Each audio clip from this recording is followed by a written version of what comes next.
Hello dear viewers, welcome back to Medcom Companion channel. Today we will discuss stereochemistry of penicillin. The general structure of penicillin is drawn over here, and this general structure of penicillin contains a penam nucleus. Means this beta-lactam ring is fused with thiazolidine nucleus. These two nucleus together form the penam nucleus. The numbering of penam nucleus starts from this sulfur 1, 2, 3, 4, 5, 6 and 7. Now we will discuss stereochemistry point wise. The first point in stereochemistry is point number 1. Point number 1 is that this penicillin have 3 chiral carbons in its structure. Means penicillin molecule have 3 chiral atom, that is which one? Carbon number 3, carbon number 5 and carbon number 6. You can see clearly over here 3 carbon, 5th carbon and 6th carbon. These are the 3 chiral carbons in this nucleus. Why they are chiral? Because all the valencies of this 3 chiral carbon are different, that's why they are chiral.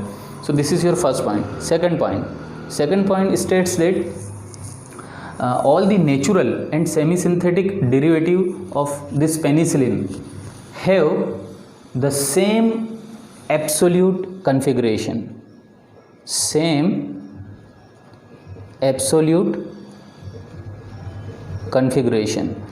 Absolute configuration means R and S configuration. So first we will find out the absolute configuration. What is the absolute configuration? So let us find out absolute configuration. The chiral carbon 3 is attached with 4 different valency. Here it is attached with nitrogen, here it is attached with carbon, and here it is attached with another carbon. Now carbon and nitrogen, among these 3, nitrogen has highest atomic number. So first priority goes to this nitrogen. Now among this carbon and this carbon, among these 2 carbon, which carbon has highest priority or second priority goes to which carbon? So here this carbon is linked with carbon and sulfur, but here this carbon is only linked with oxygen and oxygen, because double bonded oxygen is counted as 2 single bond, so 3 oxygen, but here carbon and sulfur. So among oxygen and sulfur has highest atomic number, so second priority goes to this, and third priority goes to this because hydrogen has least atomic number, so third and fourth. Now you will see arrow moves in this fashion, 1 to 2, 2 to 3. So this is your clockwise. This is what? This is your clockwise direction. So if clockwise direction, then configuration may be, absolute configuration may be R. Now we have to look at the lowest priority groups. Lowest priority group is here hydrogen, and its position is, it is present above the plane. Above the plane means that's why it is connected by this wedge line. So above the plane. If lowest priority groups is present above the plane, configuration reverse or changes from R to S. So third carbon has, so this third carbon has absolute configuration what? S. So here the third carbon has S absolute configuration. Now fifth carbon is connected here with carbon, here with nitrogen and here with sulfur. So among carbon, nitrogen and sulfur has highest atomic number, so first priority goes to sulfur, this bond. Now among nitrogen and carbon, nitrogen has highest atomic number, so second priority goes to nitrogen and third goes to this hydrogen, bears the fourth or lowest priority. Now first, second, third. Now you can see the arrow moves from again first to 2 to third. So in this fashion means clockwise. This is clockwise. Arrow start from first 2 to 3. So this way. So this is clockwise. Clockwise means again configuration may be R. Now we have to look at the lowest priority group. Lowest priority group is hydrogen, and it is connected by dash line. And dash line means it is present below the plane, and if lowest priority group is present below the plane, the configuration remains as such, or configuration retains. So fifth carbon has 5, fifth carbon has R configuration. Now we will move on to the 6th carbon. 6th carbon is connected by nitrogen, carbon and carbon. So nitrogen has highest atomic number, first priority goes to nitrogen. Now among these two carbon, this carbon is connected with sulfur and this carbon is connected with oxygen. So among oxygen and sulfur, sulfur has highest atomic number, so this bond get the second priority, and third priority goes to this, and fourth goes to this hydrogen. So now you will see first to 2 to third arrow moves in this direction, means clockwise. Clockwise mean again this 6 carbon may have R configuration. Now we have to look at the lowest priority group. Lowest priority group is present below the plane, that's why it is connected by this dash line. So lowest priority group is already present below the plane, so configuration remains as such, retain. So 6 carbon also have 6R configuration. So this is your absolute configuration of all these 3 carbon. Point number 4. Fourth point states that the 6th position carbon which bears this acyl amino group has L configuration. Which configuration? L relative configuration.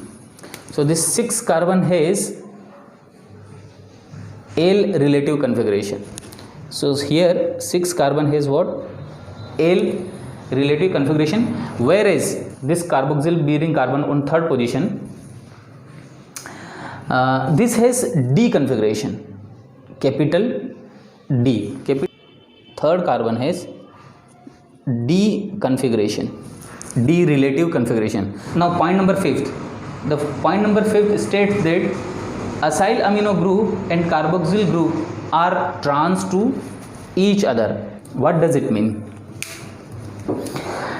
Its meaning is that this acyl amino group is present above the plane, that's why it is connected by this wedge dark line, but here the carboxyl group is connected by dash line, so it is present below the plane. So the position of these two heavy functional group is opposite to each other. One is present above the plane and this second one is present below the plane. So that's why their orientation is opposite to each other, that's why they are what? Trans to each other. So this is your point number 5. Now point number 6. Whole this 6 amino penicillinic nucleus is derived from 2 amino acid. So what are the name of those 2 amino acids? So the 2 amino acid is, first one is your cysteine,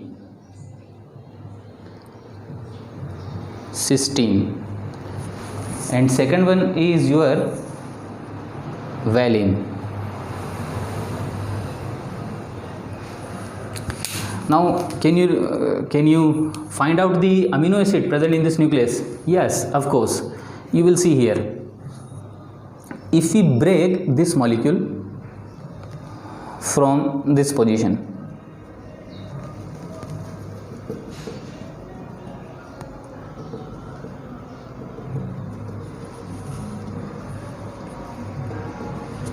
in this way, if we break this ring, so you can see clearly NH2CH, COH, this carbonyl becomes what? COH. So if I will draw the structure of amino acid, then it will looks like this NH become NH2, then this CH, so this is your CH, then this is your C carbonyl bearing carbon, so C double bond O H, this carbonyl becomes acid because amino acid has both amine and carboxyl group. Now on this CH carbon there is CH2, this carbon become what? CH2, and this is SH, so this is your CH2 and SH. So this is what? Sulfur bearing amino acid. So this is your cysteine amino acid. And now you look at the other side of this ring. Here again NH2, COH and CH, and CH, and again on the CH, this CH there are 2 methyl group. So NH2 and this carbon becomes your CH. On the CH carbon, COH group is present, so this is your COH, and on this CH there is another CH functionality. So here is your CH functionality, and on this CH there are directly 2 methyl groups are present. So this is your which amino acid? Valine. That's why the 6th point states that atoms composing the 6 amino penicillinic acid are biosynthetically derived from 2 amino acids, or we can say penicillin is derived from 2 amino acids. First one is your cysteine and second one is your valine. So this is all about your stereochemistry of penicillin. Thank you.